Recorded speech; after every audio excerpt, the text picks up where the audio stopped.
It was like nameless, faceless accounts that were based in India, coming after the business, writing bad reviews. And then they found my wife and they started sending her threatening messages, I should say, extortion emails to me. And about 3 a.m. in the morning on Sunday night, I was like, I was alone. I was scared. I was like, and my wife was freaking out, and I'm like, all right, I'm deleting. I'm just gonna lock everything down, which is obviously ignorant and too little too late.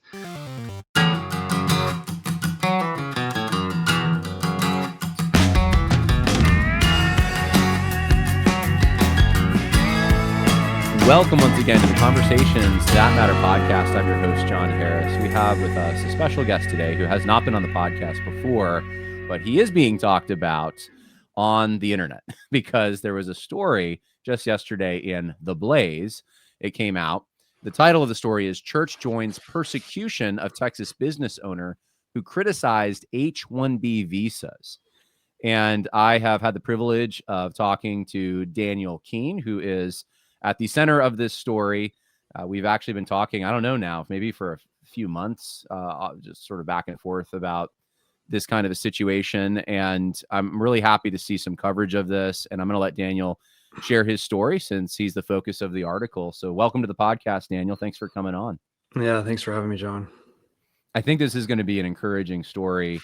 I was encouraged just from the standpoint that this is getting coverage, and also your bravery, because it's so rare to hear of people who are in these churches or Christian institutions that are willing to go public after an ordeal like you've been through.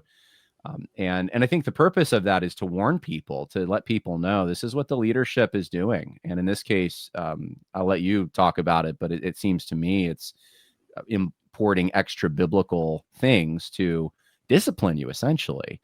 And using laws that aren't in the Bible, but are imported from more liberal political instincts to really try to punish you and make an example of you to some extent, perhaps. So I want to maybe start at the beginning and just let you introduce yourself to everyone. It says you're a small business owner. What do you do? What led you to this particular church? And I'm actually blanking on the name. We've talked about it so many times. What's the name of the church? Coffee. Oh, the Trails Church. Yeah. The Trails Church. That's it. Yeah. Where some people might not recognize. So Matt Boswell is a pastor there, and he has that famous song, His Mercy is More. So you might have heard that song, but anyway, please plug your business though. Yeah. Oh, it's Boundaries Coffees. This is the name of my business. We've got 2 locations. It's a retail drive-through shop here, and we've got one in Prosper and another location in Little Elm. So just around north part of the DFW Metroplex. Very nice. So if you're in the DFW area and you want to support Daniel, then check those coffee places out. I know my wife, if we lived down there, she would be going there. She's a big coffee person and loves those little kind of hole in the wall coffee places. So very cool. This is, your day job, but you have a ministry background. So maybe talk about that a little bit. Yeah. So my wife and I both we're actually high school sweethearts. We're from here in the Metroplex.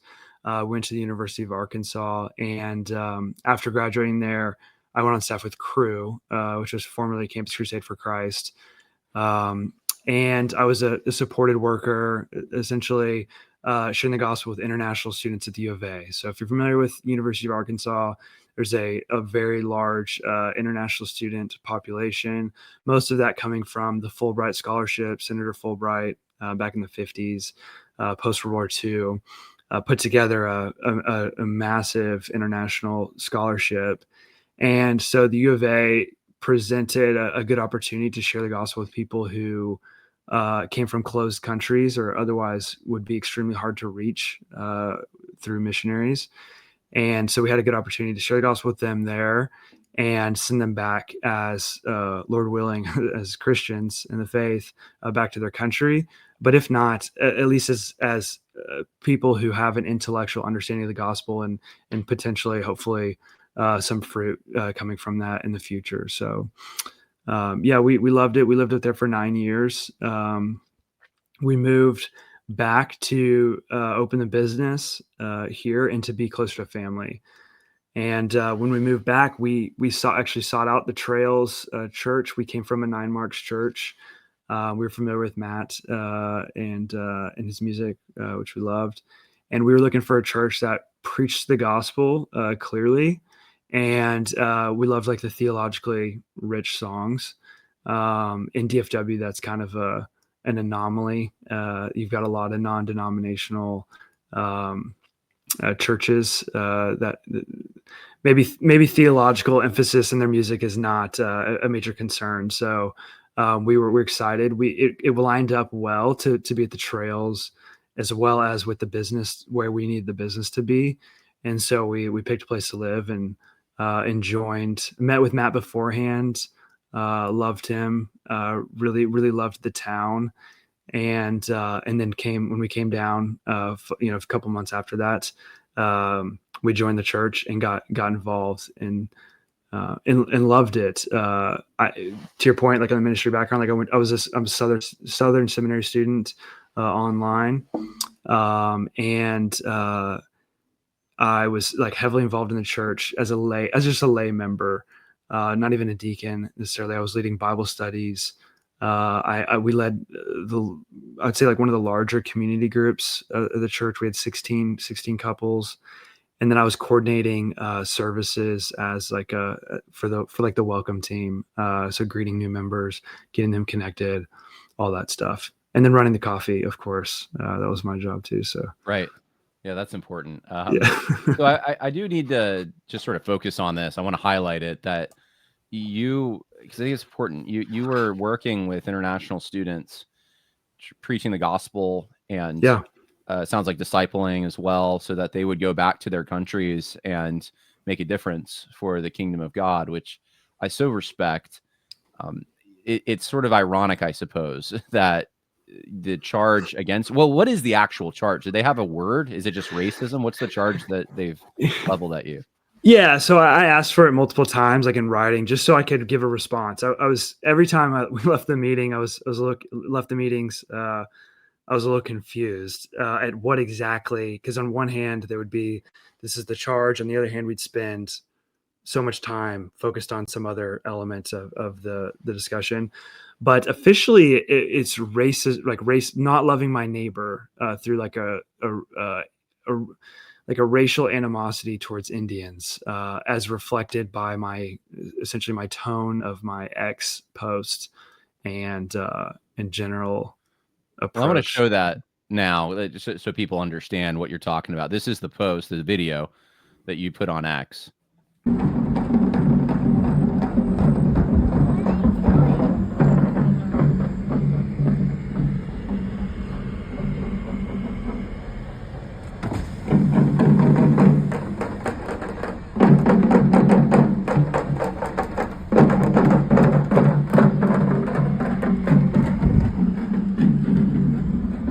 Okay, now that everyone's seen this video, what can you tell me about this? What were you thinking when you posted it?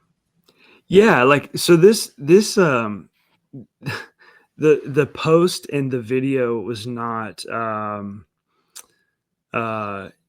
it was something that has been a growing conviction for me since I've moved back here to DFW, seeing the change and the effects of the immigration policies have had, specifically in this region, really in this like basically 5 mile radius of my house. But yeah, the video. So what you saw on the video is actually there's a celebration that day, a Hindu celebration where they worship Ganesh, and so you can hear like the beating of the drums. And they've got like a table. They've got a Ganesh idol on the table, and they're just drumming drums, blocking the road. And so it was actually my wife was going to just pick up McDonald's for my 4-year-old, and she was like, this is crazy. These policies are affecting, like I can't even drive down the road right now.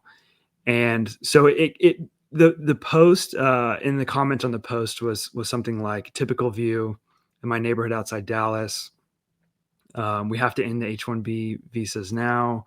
I want my kids to grow up in America, not India. And that line was the main concern. I want my kids to grow up in America, not India, that the elders took as particularly concerning, and that they felt like was not loving towards my neighbor over that. So I want to maybe take a step back here. Was there previous issues between you and the church, or issues that you knew of from other people that concerned social justice or alleged accusations of racism, disciplinary issues that were similar to yours? Yeah, that's a good question. So no, not necessarily. I was on great terms, with the elders, and for me, like, this is kind of the lesson for me is, in a lot of this, is how ignorant I was of these issues. To me, what I've told the elders several times is, like, to me, I chose the church on the primary issues. As a Baptist church, preached the gospel, preached expositionally, sang theologically rich songs, and was somewhat congregational. I wish it was more congregational, but beggars can't be choosers. I was happy with what I got. And so I knew that there was left-leaning elders. It wasn't really a concern to me at the time, because I wanted to choose there weren't primary issues to me necessarily. And that's been kind of my complaint in all this, is like, I don't expect anyone to have this conviction that I do about this specific policy issue, or to even like be remotely as educated, or have a thought about the dynamics of this policy.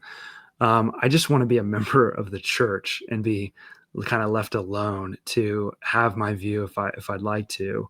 But it was them that made it a primary issue, and that was the concern. So no, there wasn't like looking back now, hindsight's obviously 2020, and I've some stuff has come to light, but no, at the time it was not. There was not any major concerns. I got along well with the elders, and I was getting teaching opportunities, and really enjoying it.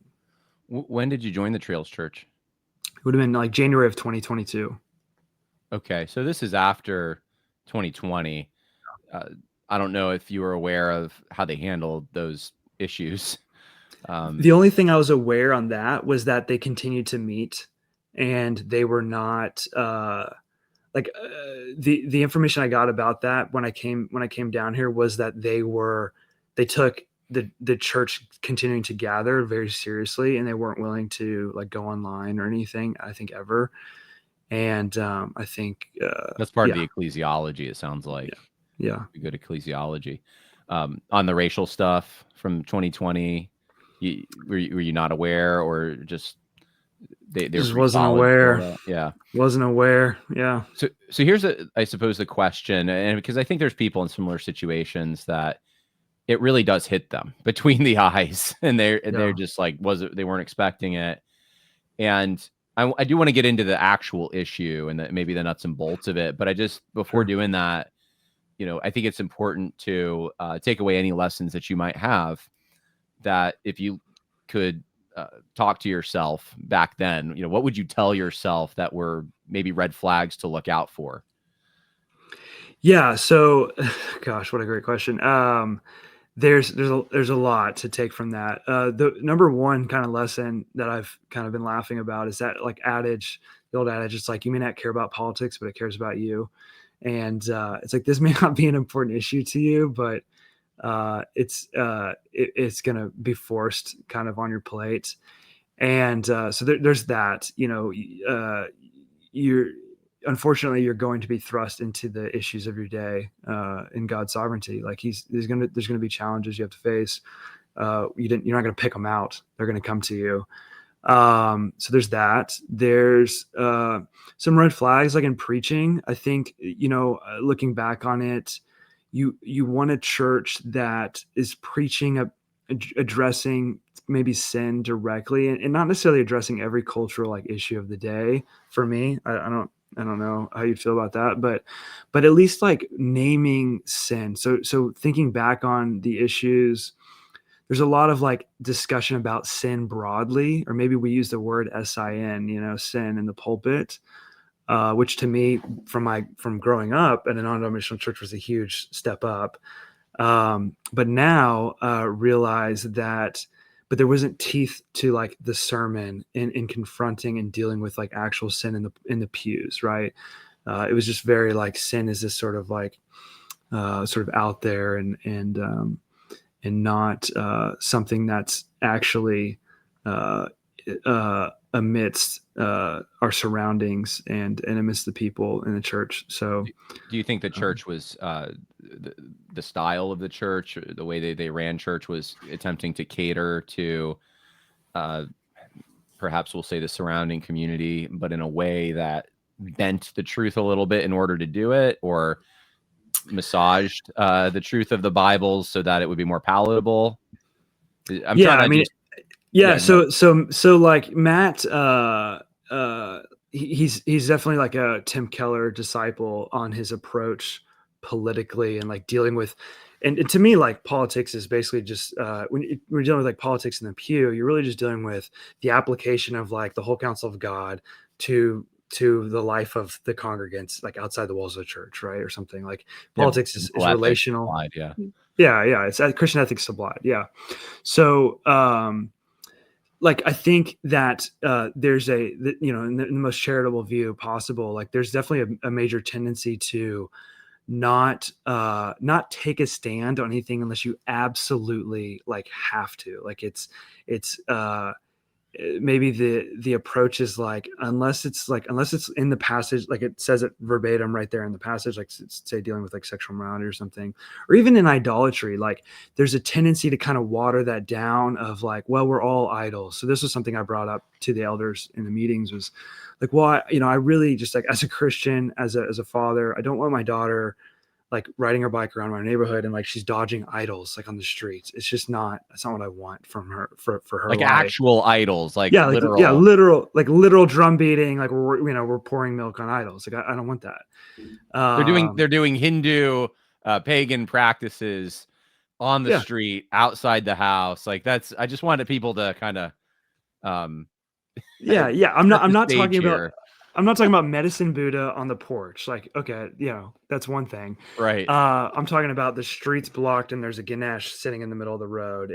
And actually, with any reasonable amount of that's a video I took. I think that's why it was effective. Was it was very candid.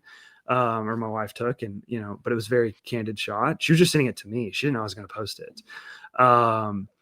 There's videos that like the Indian community post of themselves, right? So you can find all sorts of stuff of like which I can supply of even more public, more like where the idolatry is not even remotely like shameful or something that needs to be like hidden in the home or whatever. It's approved and celebrated in the community, and so you'll see it on the street corner in Dallas, Texas, with the same thing, dancing and drum beating and celebrating Ganesh. But to your point, going back to your question, like that's something I brought up to the elders, is like I just, as a Christian, like I abhor what's evil and I want to cling to what's good. And like, I don't want that. And that's kind of where I'm coming from, because a lot of the criticism is you're not loving your neighbor. And I'm like, well, I'm loving, like, well, first off, I'm loving my children, like, but I'm also loving, like, which neighbor are we talking about? Like, are we talking, like, we're talking about the neighbor that's like being like replaced by others, or what are we saying? So my criticism of that was, and the feedback was, well, we're all idolaters in the heart. I'm like, okay, yes. Like we when Christ in the Sermon on the Mount talks about, say for instance, like breaking the command, thou shalt not murder. uh yes, he applies the spirit of that law and that command into like anger and into your heart. That does not mean that like you are guilty of sin and worthy of hell because of that. But it doesn't mean you're like, that's not the same as sin in the heart bearing fruit in the hands, like leading to murder. Those are very different things. We don't Which is just go, well, everyone's a murderer, so like yeah, just murder away. Right. Well, Uh, yeah, it's the irony of the whole thing is, I mean, obviously there's a difference there. First of all, that when you love, I mean, the Gospel Coalition used to have articles. It's like, if you love your family too much, you love your wife a little too much, right? It could be idolatry. Well, I mean, you're not blocking the streets with literal idols that are on public display. When it's pointed out, you're usually ashamed of it. If it's obvious to others, and you're not, other people aren't joining you in this practice to publicly kind of put it in the frame of view of people. But the bigger irony to me is that you were put in a process of discipline here, yeah, and like, could you not say without about any sin? Like, we're all just racists, right? And I don't even buy that that's necessarily a sin category, yeah, because I think that's it depends what you mean by the word, but generally, and the way they're applying the term, it sounds like it's more of a you're against the liberal order and you want a more intact, homogeneous society yeah, that's more influenced by Christianity, that actually is more American. And so these are things that build trust, and they're good between people. Anyway, if you believe in that, then you're somehow sinning. Well, if that's, I don't buy that that's a sin, but if that's a sin, then don't we all have that in our heart? So why discipline you? Like, right? Why shouldn't they all be disciplined? Why shouldn't everyone be, right? If you're going to just flatline everything, we should just all be disciplined. But obviously, there's a hierarchy of sin here, yeah. because you were targeted, and I want to explore that a little. Like, what was the first step here? You just posted the video and got a text. How did this all develop? Yeah, the way it unfolded, so I posted the video, I think it was like Saturday, maybe Saturday evening. And Sunday morning it was like going viral, and I started getting like, I'm sitting in church and like I'm getting actually was serving, and I was getting like, the death threats and the emails because I got doxxed at some point that night. Um Oh, were you and anonymous? no, but like my business, I should say my business, like my They information, traced, my email, my phone number, all that stuff was leaked. right? I mean, I had 300 followers, and like I'm not a public figure, so I wasn't exactly like locked down. You could pretty easily find my LinkedIn and go from there. So that was my mistake, I should say. And I used to be critical of people who are anonymous online, like, and I'm not going to go anonymous or anything. But now I realize maybe it's not totally out of just pure cowardice or something. So, but yeah, it unfolded like Saturday afternoon. It kept getting kind of worse and worse. Had a couple people like I reached out to, and they kind of counseled me on it. I didn't want to delete the post, and because it was having like the effect. I wanted attention to the issue. Like it's real, a real policy. It has real effects on my life, on my children, on my family, on my friends. And so I was like, I'll take the arrows. It'll be fine. I want the attention on the issue.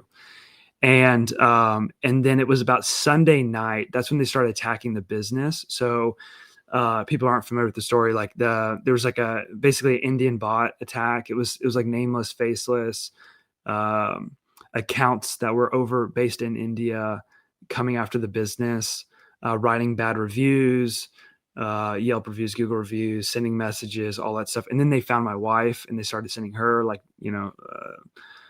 threatening messages, I should say, extortion emails to me. Um, and about 3 a.m. in the morning on Sunday night, I was like, I couldn't, I was alone. I was scared. I was like, and my wife was freaking out, and I'm like, all right, I'm deleting it. I'm just going to lock everything down, which is obviously ignorant and too little too late. And so then in the morning, about mid-afternoon, I just received a text from Matt or one of the elders, and they asked if I could get on a call in a few hours, and I said yes. We got on that call, and yeah, it And they were was it was calling to pretty. see if you were okay, right? All these threats, and they wanted to encourage you. No, That's what you would hope. that's what you'd hope. Yeah. You'd be sorely let down. Oh man. So yeah, the call was essentially like, you've sinned against your neighbor. We've received an email saying that you used racially charged language online. And I was locked, and so I let like one of the elders requested to follow me. I let him in. I was like, Like, I don't have anything to hide. Um, and yeah, the accusation was racism in the heart, like on the post, the tone of the post, particularly the combination, like the video and the statement of, I want my kids to grow up in America, not India. And I mean, I told him, like, God has given me a weird, maybe a weird, stubborn backbone on these things, because I know that I'm not going to recant on that post. I don't think I sinned. And I know that even on that statement, I want my kids to grow up in America, not India. I'm like, and the irony is they agree. Like, everyone agrees. Like, we're all in the same boat. We want to live here. Even the Indian immigrants, no one has a problem with that statement. It was the they felt like the tone of the post. So they kept affirming, like, we affirm you're fine with the policy that you want to end H-1B visas, you want to oppose even illegal immigration. They would also spent an hour plus criticizing that view. But in the end, it was technically, that's fine. It's how you express that view, and the amount of people that saw that expression. That was the That's a concern. little unclear, and maybe that's how they communicated. So they criticized the post because they agree with the H-1B policy, or at least they don't like opposition to it. But then in the end, they came around to your view, or said it was No, acceptable. yeah, on one hand, they would say that you can have this view. We don't agree with you, and they would Okay, spend an hour debating me on the issue, or saying you should just welcome everybody. You should just welcome everybody. Matt And Boswell included. yeah, and mostly there's two other elders. I kind of knew I was in trouble, actually. The two elders that were brought in, I knew I had heard a little bit of, like, stories. I knew they were the most left leaning elders we had, and so I knew, and they weren't my friends. Like, there are other elders that, like, I would consider friends, or like maybe people who I would think would view me in the most charitable light, and they weren't on the call, and so that was kind of a red flag Did to me. I'm did like, okay. did they come to help at any point in any of this? No, one of them took a phone call once. He was out of town most of the time. Um, I wouldn't call him like a conservative or like a right leaning person, Right. but at least like somebody I've had dinner with and lunch with a couple times. And he took my call. He didn't return a call after that. I texted him once. He didn't respond. Like, he just showed up at the next meeting. They would not communicate with me except for, like, official verbal communication, whether by phone or in the meetings, like in the physical meetings at the church. They would only text to schedule a meeting, which So, was my so concern. to summarize this, and I want to keep going through the details, but meeting one, which sounds like that was a few hours. It was a long call. Hour and a half, hour 45. Yeah. And how many calls were there in the There's course of two. this? So there's two calls. So you got a call Monday, about an hour and a half. A call Wednesday, about an hour and a half. Then, important to the story, Charlie was killed. Like, Charlie Kirk was shot a couple hours after that call hung up. And then a meeting scheduled on Friday night for Sunday afternoon. That's when my wife showed up. That was another 2 hours. I thought everything was done. And then the next Sunday was you need to find another church. You need to go to a different church. Okay, so to Yeah. summarize the issue here, then, and I think this is important because look, I can, you know, if you were saying we all these people who are different should be killed, right? Or Yeah. if you were saying, I hate living with these people and I want them all thrown in prison. Or if I mean, we could go on and on, right, with different scenarios that would actually probably fit the definition of uh, maybe not loving your neighbor. Of course, if they're doing crimes, then maybe they do need to go to prison. Eh, but what you were witnessing wasn't criminal under the laws that we have. I don't think it was. Maybe blocking traffic is, but it's certainly against God's law. Minor. They're doing something evil, and it's opposing that would seem to me to be in line with what biblical prophets did. If you even got out of the car and said what you're doing is wrong, that would be something akin to what biblical prophets did. That's Elijah, right? So this is the thing I suppose that I'm a little surprised at, and I think maybe other people reading the story are having the same surprise, that there's no commendation for this, because what you're complaining about is the idolatry of Hindu people, and obviously it's a completely different culture. You have different language and just different ways of living, but at the end of the day, they're doing something that's against your not just Christian sensibilities, but against what you believe to be right before God. And this they twist into, you are somehow just not loving them. I just find it staggering a little bit. It's a head scratcher to go that direction, unless you're operating on a very woke left type of paradigm, which it sounds like that's what's going on. They want multiculturalism. They want some kind of like social pluralism out in public. And if you don't affirm that, I mean, that's what it sounds like to me. Am I wrong? Yeah. Yeah, no, you're not wrong at all. Yeah, there's a lot to that. Yeah, I don't. That was kind of why I was like not willing to like recant. I deleted the post. The post is down, but I wasn't willing to recant on the post because of that conviction. Now, I affirmed to them, like, I don't expect people to have this like conviction that I've developed over like a few years of living here and kind of dealing with the repercussions of these policies, watching the Hindu temple be built, and another mosque and another mosque and another mosque Oh my goodness. in country town, Texas. I mean, like You're losing your home. Yeah, totally. Yeah. And I don't, so like, I'm not, my conviction with them is like, I don't expect, I'm not mad at you for not like vocalizing this necessarily.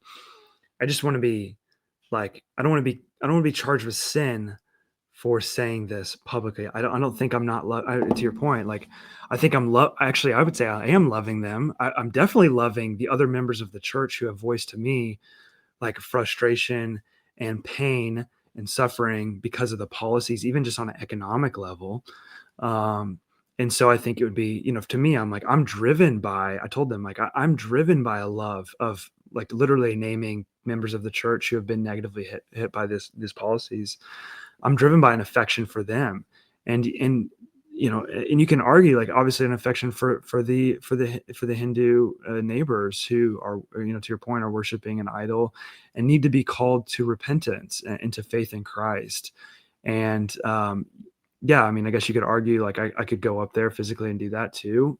That's fine. I do have gospel. Like, I work out with, before this gym that kicked me out, I was at another gym, and I was actually one of the only Christians at the entire gym. And I had lunches with other Hindus and shared the gospel with one in particular frequently. And like, yeah, it was driven from a love, not, I mean, and some I would say, I'll be honest with you, some frustration of the negative effects that it's having on people around me. So, Yeah, well, as far as I'm concerned, you're a patriot. You're a Christian who cares about his family and cares about his friends who are being negatively impacted. The fact that your leaders in the church can't see this, I mean, it's just sad. It's just sad, and it's a prominent church to some extent. So, yeah. so this process unfolds. They pick this extra biblical charge of not loving your neighbor and applying it to this situation inappropriately. And then where does, because in the Bible, Matthew 18 process is basically a private confrontation followed by two or more, and then it goes to the congregation. And then they consider you a Gentile and tax gatherer, which is a euphemism for essentially you're outside the fold. Yeah. Not just of the local church, you are outside the fold of Christ. You need to be evangelized, essentially. Mm-hmm. Is that what happened to you, or did they just say, we don't want you here anymore, leave? Yeah, so it's so in the second phone call, after I was kind of pretty much immediately pulled from all of my leadership positions and stuff, which I was pretty disappointed about. But at the end of the second phone call, I asked them directly. I said, like, is this, am I on the path to church discipline? And what I'm saying with that is Like, to your point, am I on the path to like removal and hand it over to Satan? Like, is that how you're viewing this? And the response was, this is church discipline. This is church discipline. Uh, if you're asking if you're being removed from the table, I like if you can't take communion on Sunday, no, that's not the case. But if you continue in this, yes. And that was, I mean, there was silence after that, because I know people have been disciplined by the church for heinous sins, um, for sexual morality, for, adultery, unrepentant adultery, or whatever, or drunken, even Well, unrepentant drunkenness and stuff. you took the post down. So at this point, is it because you're belligerent in their minds? Like you're not recanting the Yeah. post? Yeah, because I'm not willing to confess that I'm a racist, which I've offered. I offered, Yeah. to post clarity online. Like, if this is a matter of like people don't understand my view, like maybe it's being misconstrued, I offer the clarity. I'll post. I'm offering it to you here. And in fact, I said, I'd love to, in that meeting, at the end of that meeting, I said, I would love to offer like a written response to you to lay out the nuances of my views and how this is not racial animosity. This is a policy that there's a policy conviction I have on this specific issue in this specific town, is, on this specific topic. And I actually I went to write that on Friday. So that the phone call ended with the like, yes, if you continue. And though they recently, I think they sent me an email saying that they did not, they kind of counter that. I forget how exactly they say it, but that is a direct quote from Matt. But I went to on Friday, I went to write down a response and just give clarity about everything. And I'm like, I'm still confused exactly what the charge is. Like, I don't even know what to address, actually. It's just racism, which I kept, in the meeting, I'm like, just use racial animosity or like hatred of someone on the basis of like some immutable characteristic, like even just But you didn't hate racism. one. I don't, and I've offered Right. that, I'm like, I don't know what to do, because I have friends. I actually said, can I bring? I had a couple of friends, Venkat and Srujan, at my gym, and I said, can they like account for like they're Indians? Can they give character witness like that I don't hate Indians? And they're not interested in that. They didn't want that. I offered for written response, and so I go to sit down and write it. And so Charlie dies right after that meeting, like an hour after, and had a huge effect on me. Actually, I loved Charlie. To me, was emblematic of like a great public discourse, and like on working in terms of the political right. And the fruit of his life was pretty spectacular. And as a 30-year-old, I'm like, right, he's my age, actually. He was 31. And it had a pretty resounding, like, effect for me and for my wife, who was, I think at one point she said to me, like you agree with Charlie on everything. Like, if he's a concern, if he, they're willing to shoot Charlie, they hate you too. Like, and that's not, I'm not okay with that. Mhm. And we kind of felt an affirmation of like, man, the public witness of Charlie, his I would consider him a martyr for the faith, like just publicly sharing the gospel and being hated for the applying the whole counsel of God to the public sphere, and the visceral reaction that came from that, confronting sin openly and publicly. Mhm. And anyway, so that was a fortitude, gave me some fortitude. And then Friday went to write a response, and I got a text from Matt asking to meet on Sunday, which was like a huge inconvenience for us. I'm like, we got 2 kids. My wife is 8.5 months pregnant. I really don't think she needs to come to this meeting. Like, cause she just watched the kids. I don't know what it has to do with her. And in that text, I said, can you provide? Hey, I'm working on the response. Like, can you provide for me in writing, like what exactly the sin is I'm being accused of? I think it's this, but I'm a little confused based on these comments. No, was the response. And I said, I feel very strongly, Matt. Like, Oh please, man. like, can you give me it in writing so I know exactly what to address, like with my response and what I'm being asked to like what the repentance is you're asking for from me. Again, we'll talk about it in the meeting. I'm like, okay, fine. So we go to the meeting. That's 2 hours. It's seven elders. And I told my wife going into it, it was seven elders and a staff.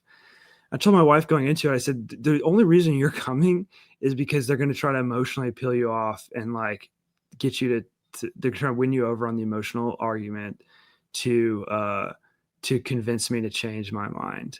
And she was like, I got you. It'll be fine. I'm not gonna say anything. You know, I support you. She's amazing, amazing woman. And yeah, so we sat there, and that was part of the challenge. Was like even in the meeting, like it's seven elders popping questions off. You know, one question, a response to them, and another elder another question, and a response. Another elder another question. So there's really no like meat and continuity to the discussion. They brought up I think two posts from my ex account that they felt like were problematic that just needed like quick clarification. They were not saying what they even thought they were saying.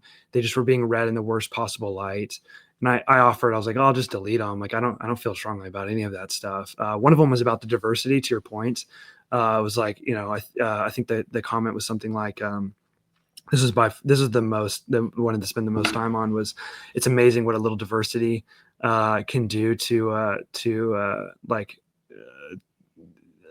tear down society or something. And I was like, well, I'm responding to a post, actually an article about like I think an academic paper in the Bronx dealing with like immigrants being put into a neighborhood and the social decay that came from that. And I'm like, well, I'll delete that. No problem. Like, that's not saying what you think I'm saying. I'm not saying ethnic diversity necessarily. I'm saying just like, there's a specific conditions in a situation that were, I got it. Okay. Yeah. Anyways, no big deal. So yeah, 2 hours of that. We had that meeting, left basically saying, hey, you know, like, I understand you guys don't want me in the leadership positions. That's fine. I just want to be a member, you know, kind of leave me alone a little bit. Still wanted to be a member after all that? My wife is like, hey, that's a little disingenuous you say that. And I'm like, I just wanted to be left alone. Like I wanted the discipline to stop. Like I wanted the process to be over. You know what I mean? And you wanted the possibility of being a member there still. You wanted that door still open. I wanted it to be I wanted my own decision about my continuation. This is like our life, right? Like this is 3 years of our life at the church. These are all of our friends. I get it. Like, I get it. Like, you know, we don't want to just pack up and go. It's not a small thing for us to leave the church. It's a tragedy for us, an absolute tragedy. And no matter how much we disagree with the elders, I actually really truly was willing to sit and disagree with them, or have disagreements with them, sit under them, and but be with my friends basically. Anyway, so that ended, and then it was a week later, or about midway through that week, actually, a member sent me a clip of a podcast from a King's Hall podcast, which I don't listen to King's Hall ever. I don't have a problem necessarily, but I'm not like a King's Hall listener. I'm more of a you listener, actually. But conversations that conversations that yeah. Well, you asked me, you reached out to me and asked me, you sent me the video and you're like, is there anything wrong with this? And I think, I don't remember what I said, but I basically no. Like, no. I wanted desperately like just clear perspective on the issue. I mean, I had people who said like, you know, you've sinned in this. And I'm like, well, I don't really, not to be like harsh, but I don't think you've thought through this to the degree where I trust that you like have a really level head view on this.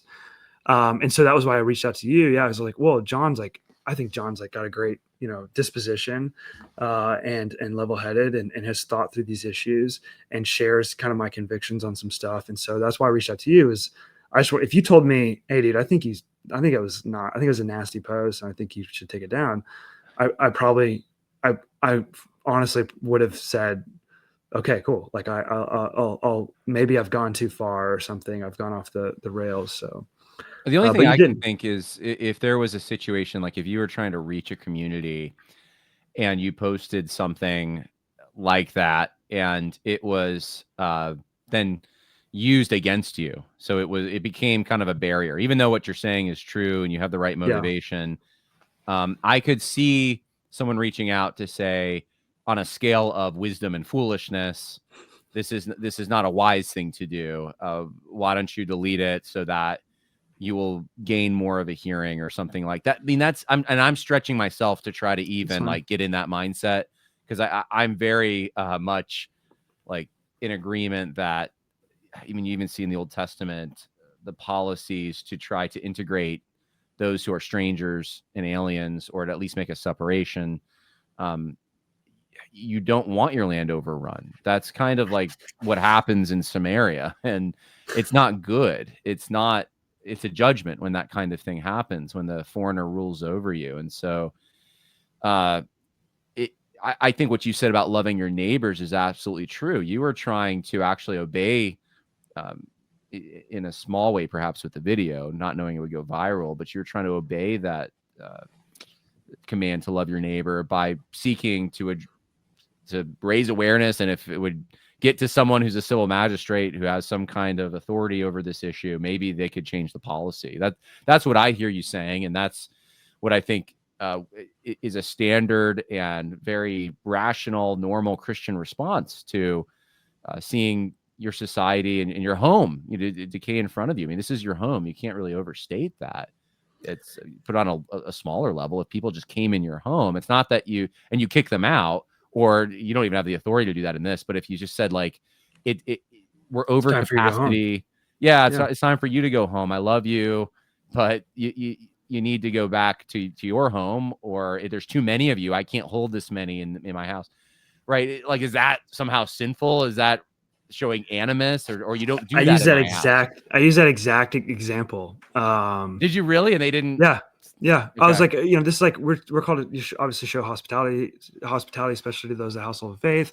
Like, so I bring someone over for dinner. Like, first off, say 10 come, or the example I use is like, say that they're for like 5 hours. At like some point, I'm like, well, it's time for you to go home. They start pulling out the idols. Let's do a ceremony right here in your house. It was like, I mean, no, No, that's but not hospitable, apparently. So, not hospitable. what's Wait. funny to your point, John, Oh yeah, that you go ahead. just mentioned.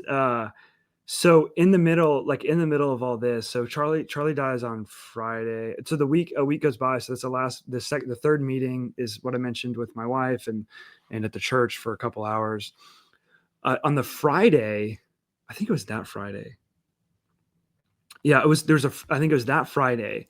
That's when the Trump administration actually did change some policies in regards to H-1B visa. And it Yes. looked like for a second that it was basically a nuclear, it ruined it. It was basically untenable. And Yeah, so I had a friend. expensive. Yeah, it's so expensive that it wouldn't work. It effectively did what it should do. Right. And I had a friend actually who's like involved with the administration reach out to me and say, "Hey, like you really moved the needle on this." And and funny enough, that was one of the first criticisms I had, right? So I sit down in the meeting, and Matt and these other guys. There's other people, not to pick on Matt. So, but the criticism like, do you really think like is this worth it? Is this really going to have an effect on things? I was like, well, I don't really. That's not really in my calculus. Like, and to your point, yeah, if I was an elder, like if I was a pastor, maybe I wouldn't necessarily delve into that discussion just because I'm like, I don't know, maybe it's just not there's not a lot of prudence there or something. But I'm just a member of the church who's bearing the brunt of this. But yeah, that was the main criticism, and so yeah, I thought that was hilarious actually that I received that feedback, and so I did gloat a little bit on X, but Yeah, I would. yeah. Yeah, I mean, who would have thought you count with 300 followers? And I mean, this. So, what inspired you to go public with all of this? That's kind of a rare Yeah. thing, because I've had people even reach out to me in the past about Matt, telling me he's woke, and I'm like, well, you gotta give me some publicly available information, or you gotta make a stink, and it's very rare for someone to do that, or maybe they don't know how. But you somehow there's a story on the blaze, so walk me through that. What was your motive Yeah. here? So right off the bat, with the attacks on the business, that was of interest to several like newspapers and the surrounding area, including the Blaze. I got connected with the author Sebastian, great guy. He reached out to me pretty early on, and he wanted to write about like the foreign attacks on an American business for speaking up against like the immigration policy, like foreign entities affecting and delving into like an American policy discussion, right? And so he did a great job with that. That was awesome. That started the conversation, and from there, yeah, the church. So I talked to Sebastian when I was talking to him. I said, I mentioned that like I was having a hard time with my church, and he said he asked me if he could write about it, and I was like, not at the moment, for sure, not while I'm a member of the church, and not while anything's going on. Because I do, and I did have I told the elders I have a strong concern for the unity of the body, and I don't know where this is going. I want to. This needs to be dealt with, and Lord willing, it would just all be resolved peacefully, and it'd be like no big deal, move on. And when it seemed like it was over with that, and it wasn't going to lead to like to telling me that I need to go to another church in the last meeting, that everything was on hold. There's no article that's going to be posted or anything. That wasn't, for anyone to delve into. It was only after the last meeting, which was the Wednesday night, uh, actually the Wednesday night before my son was born. So my third son was born the 6 a.m. the next morning. It was only after that meeting that I was like, okay, like I feel like I am the guy to do this on behalf of other people. I'm willing to Mhm. take the I have the conviction. I've worked through this. I've worked through Christian ethics. I was in the meetings. Like I think I handled this truly like appropriately and like and God honoring. Like I don't feel like I sinned in any capacity. And in the end, yeah, I felt like I was if anybody was gonna help move the needle for the next guy, or at least make it a heavier cost to even like rebuke someone or put them through anything like I was put through for the sake of something that the Bible, like God's word, doesn't really speak to. If anything, it speaks in my favor.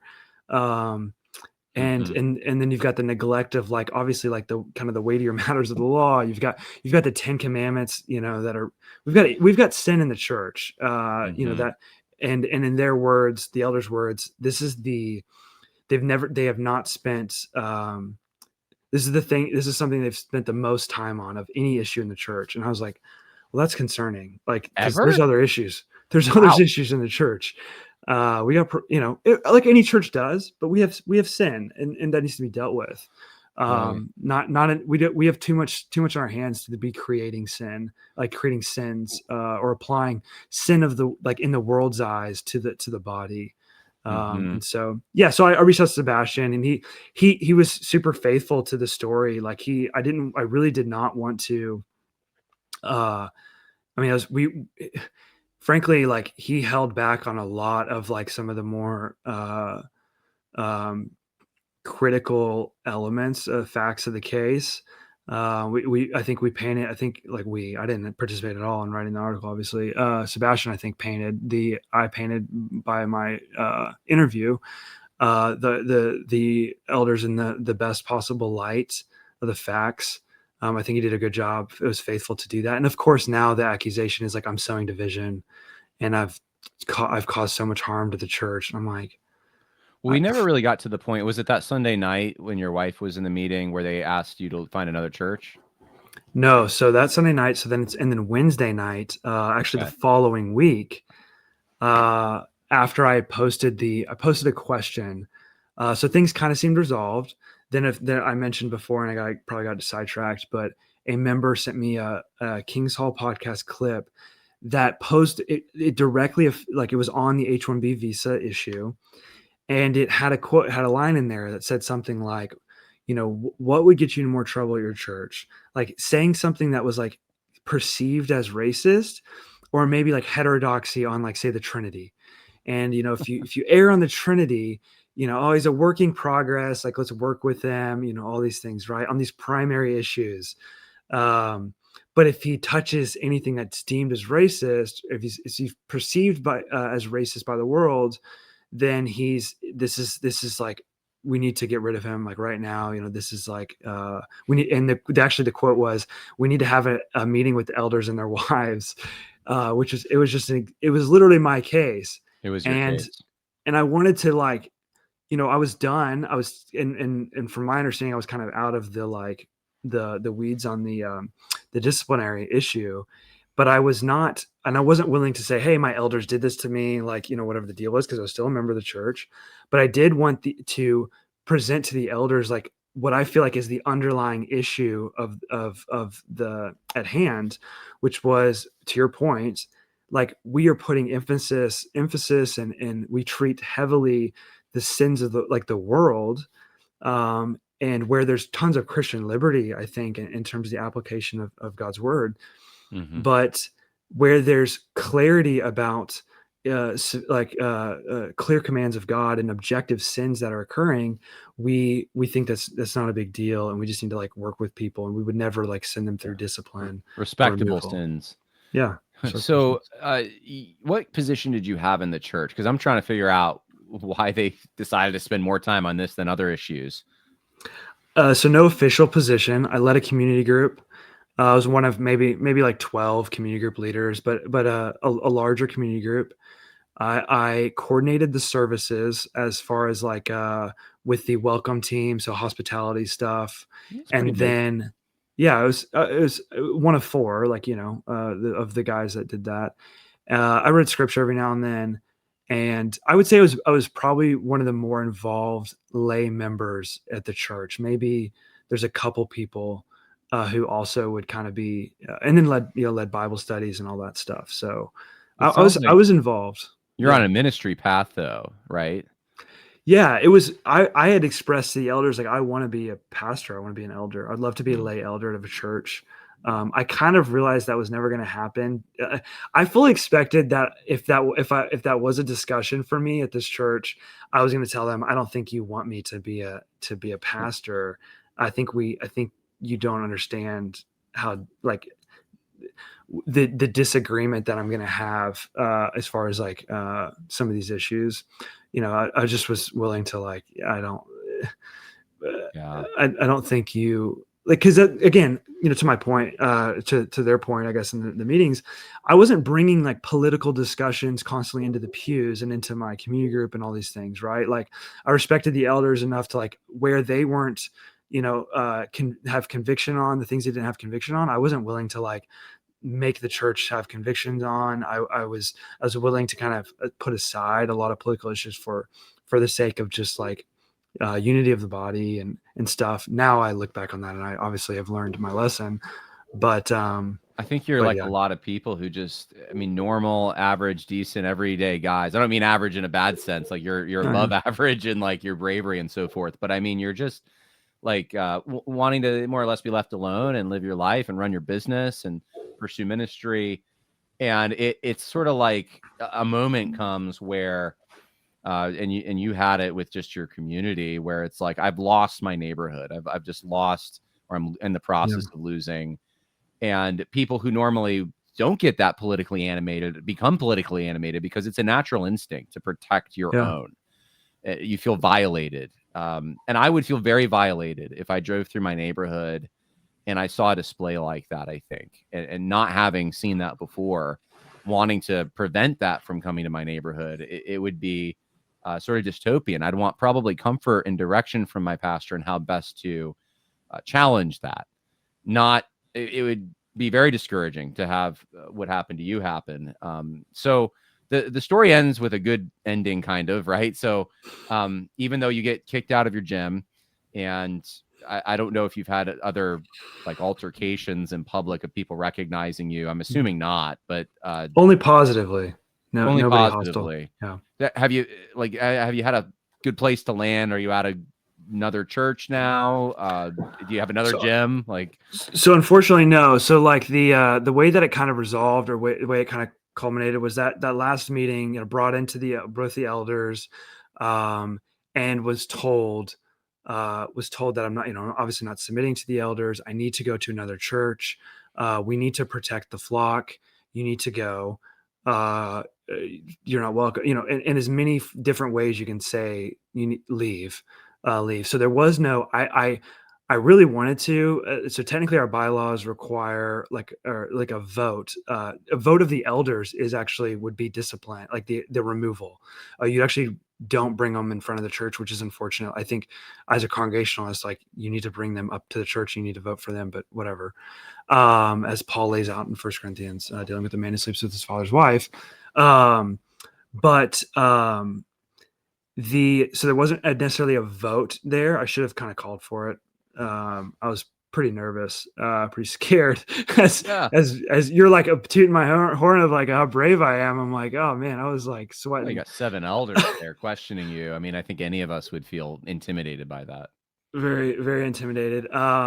But yeah, I mean, I expressed to them like, if you're telling me to leave the church, I will do that. I'll leave the church. So I went home. I told my wife. She wanted to talk about it. She goes into labor as we're talking about it, which is wild. I've never experienced anything like that.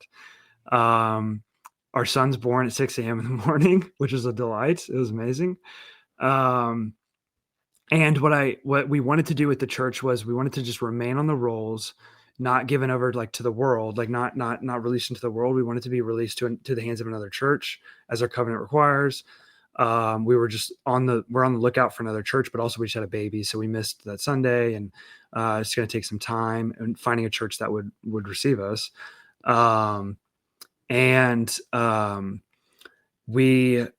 hadn't found a church, and then the elders made public. They met at the Sunday night service. They made public comments about our situation. They named us and said that we were not members anymore. And and so I emailed real quickly to Matt. I said, hey, just want to clarify, like, we didn't ask to be removed as members yet. We want to remain as members until we find another body. It was a miscommunication a little bit. Like my wife was asking about like getting us pulled off of Planning Center. It's like an app. We were just getting these updates and stuff about we didn't want that anymore. But we still want to be members. So I asked if we could just remain as members until then. No response. And then no response was given. This is like the third outstanding email at this point where they haven't responded to anything I've asked. And then at that point, I was like, well, we're not members anymore. Sebastian had written an article. I said, Sebastian, it's okay to go ahead and publish it. And then, of course, the accusations that I'm sowing division come flying. Is that what they're doing now? Is that because that was just a few days ago? I mean, are they in real time? I mean, I'm assuming this podcast drops, they're gonna, possibly watch this and be upset. And yeah, I don't know. I just asked them to remember our sins. They are many, but His mercy is more. True. Great music. I mean, I love. Yeah. I do love Matt. Just to be clear, like I love Matt. I forgive him. I just think we've done that song at my church too. So yeah. Anyway. I just think I think that they were concerned. Clearly their concern was like the public image, and it was not the well-being of me or my family, especially my wife. That's the thing that I'm actually like a little frustrated about is they've put out a couple, like they read the statement Sunday night about how they've like counseled us, and I'm like, dude, you haven't counseled my wife at all. Like to say counseling is crazy. My wife was totally thrown off to I've received a ton of support. Guys reached out to me and they're like, like yourself, you're like, hey, like, thanks for being courageous. My wife is just like, she just lost all of her friends.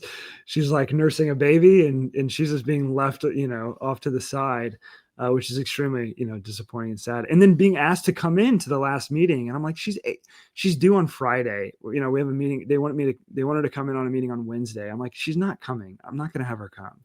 She's not subject to any of this. That's just stress. We got to find a babysitter. It's not going to work. And they were adamant on her coming. And I was just like, she's not. This is crazy. She's not coming. Yeah. And she went into labor, an hour later. So it's so crazy to me, the level of seriousness that they're treating it. So, has there been like an official statement from the elders publicly available, or is it just more Like, is it behind the scenes? They're just saying things about you guys. I mean, what's the opposition Yeah, so now? the next day after that last meeting, they came to my community group and they secretly, no one said anything. It was obviously supposed to be quiet. They kind of gave their side of the story. But that was fine. I was like, okay, that's not really public. But they on Sunday, this Sunday, October 5th, they read a public statement like to the membership, to the church that was there. Anyone who came to the service or Sunday night. They heard it. Okay. And I have that. They emailed that to me. And then they've also sent me another letter after the article is posted. But yeah, I mean, and I can provide all that. Yeah, are they accusing? Yeah, so we'll send it to me. We'll put links for people who want to look at it in the info section for this video. Just summarize maybe. What are they saying? You're slandering them, or like have you misrepresented them in their minds, or? They're adamant that like we didn't remove you. Expulsion is not true. And I'm like, and my response was, this is weird. You told me to go to another church. Like I know, and it was very clear to me even in the last meeting. What they're trying to do is they want the effect. They want the end result. Daniel's gone. We don't want to go through we don't want to like officially do this. We just want to we want to get it done. And I don't know how much more official it would be. I guess they'd have to like literally raise their hand or something. But the elders were there. They told me to go to another church. All elders except for one. And you're not a member. Yeah, I'm not a member anymore. Yeah, not a member. Okay, so they did remove you. Yeah, right? they would say. So just to be clear, they would say because my wife asked to be like removed from the planning center thing, which we clarified, like, hey, we were not saying that. We were talking about like the notifications, but they never responded. So there should be no problem reinstating you then. So we asked to be reinstated, like just to be clear, like if you've removed us, like just reinstate us, like we don't want to be left to the world, like we want to move to another church, and they didn't respond until the article's posted, and then they say obviously we're not going to do that. It's like okay, I don't. So the article itself doesn't say that I was expulsed or like, that there was an expulsion. It actually just says that they brought me in, they formally asked me to leave, which is the most generous way you could possibly frame that. So it's entirely perfectly accurate. People understand when you're brought in front of all the elders and you're asked to leave the church that you're not welcome there anymore. Right. Yeah, that's a pretty good indication. So you haven't found another church yet, but have you found another gym at least? I have. And I have not told them about my issues. We won't say where that is. Yeah. No, okay, thanks. Keep that quiet. Work out in peace. Yes, I think so. And your business, is it doing okay? I mean, despite the bad reviews and everything, are you still able to make it? Yeah, it's doing fine. Yeah, it's doing good. Good. Okay.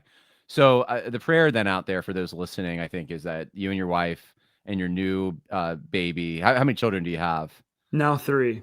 3. Your third baby. Wow. Mm-hmm. So that you would find and be connected to a good church that can disciple you and shepherd you and do the things. It sounds like that weren't happening at least in the final stages at this particular church at the Trails. And I'm really sorry you went through that. That's really hard. I do respect your bravery and your willingness to warn others, not just about the church, but about this type of thing, because this is happening all over the place. I mean, I've obviously tracked some of this myself, and I think your attitude is outstanding. I mean, you're doing this because not because you're building a platform. You're not grandstanding. You don't have anything to gain. You have everything to lose, but you want to protect others, and that's a really noble thing. So Daniel, thanks for your bravery. Thanks for being willing to talk about this, and let us know if there's anything else that we can do to help. Yeah, thanks, John. I appreciate it. My pleasure. Is there anywhere that you want to send anyone in our final moment here? Website?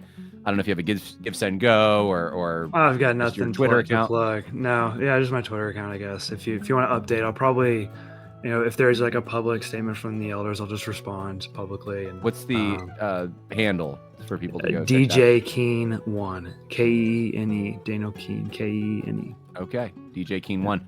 All right. Well, thanks, Daniel. God bless. Yeah. Thanks, John. Appreciate it.